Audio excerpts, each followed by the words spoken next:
Hello friends, myself Professor Deepak Varu from Department of Electrical Engineering, Noble Group of Institution. In today's lecture, we will see one of the interesting subject of electrical engineering, that is industrial instrumentation. In this subject, we will start with Unit 1, that is transducer. So first of all, let us see the principle of transducer. Transducer can be defined as a device which convert energy from one form to another. Electrical transducer, it is defined as a device which convert a physical quantity or physical condition into an electrical signal. Now let us see the advantages of electrical transducer. The first one is electrical amplification can be done easily. Effects of friction are minimized. Electrical or electronic system can be controlled with a very small power level. The electrical output can be easily used, transmitted and processed for the purpose of measurement. Due to the development in the field of electronic components, components are compact in size. Now let us see some of the classification of transducer. So we can say that transducer are broadly classified into 5 types. First one, on the basis of transduction principle, in that resistive transducer, inductive transducer and capacitive transducer. Second, active and passive transducer, primary and secondary transducer, analog and digital transducer, and the last one is transducer and inverse transducer. So classification based upon the principle of transduction. So we can say that based upon the principle of transduction, transducer can be classified as a resistive transducer, inductive transducer and capacitive transducer. Second one, primary and secondary transducer. Here we will take one example, in that the Bourdon tube acts as a primary detector, senses the pressure and convert the pressure into displacement of its free end. The displacement of free end moves core of LVDT, which is produce output voltage. So we can say that the output voltage of LVDT is directly proportional to the displacement of core, and this displacement of core is directly proportional to the pressure applied to the Bourdon tube. Here, 2 stages of transduction is occurred. So Bourdon tube is called primary transducer and LVDT is called secondary transducer. In most of the measurement system, mechanical devices act as a primary transducer and electrical devices act as a secondary transducer.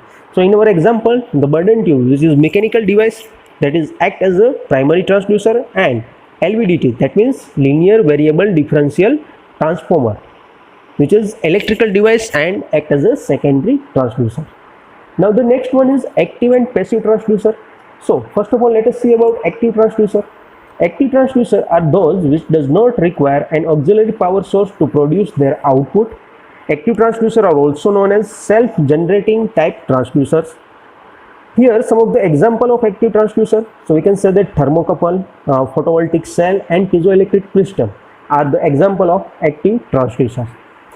Here active transducer, if we take piezoelectric crystal as an active transducer, then if we apply any kind of force on that crystal, then this piezoelectric crystal, based upon the piezoelectric effect, produce the output voltage, right? So in that we does not require any auxiliary power supply, any auxiliary power source, and this device produce their output, right? So we can say that piezoelectric crystal is one of the best example of active transducer.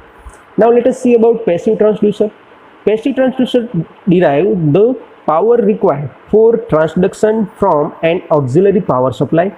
Passive transducer is also known as externally powered transducer. Here one example is taken, a potentiometer POT, used for measurement of linear displacement. So here we take one potentiometer for the linear displacement measurement, right?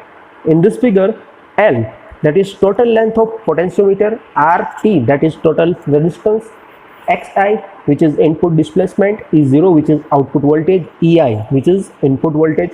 So we can derive the relation between input and output voltage, that is E0 is equal to Xi divided by L multiplied by Ei.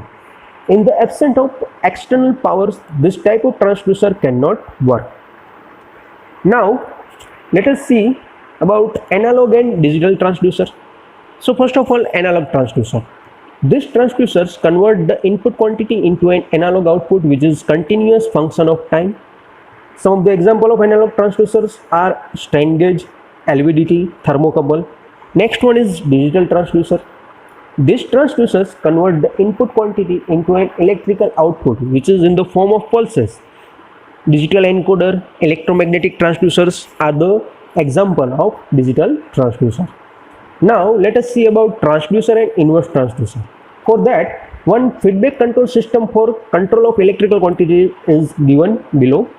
In that, first of all, we apply a reference quantity, which is non-electrical quantity.